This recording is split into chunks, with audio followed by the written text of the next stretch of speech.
और हुमायूं दिलावर जो है, जो कि एडिशनल सेशन जज हैं, उनके बारे में कल से एक प्रोपेगेंडा किया जा रहा है। जब वो पाकिस्तान आए, पाकिस्तान आते ही 17 अगस्त को उन्होंने एक लेटर लिखा। Letter justice Islamabad high court को लिखा गया।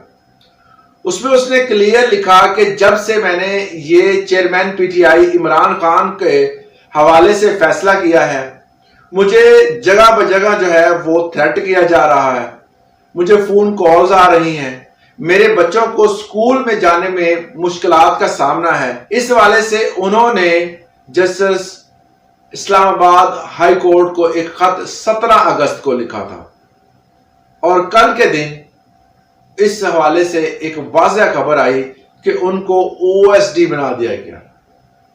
OSD officer in special duty होता है।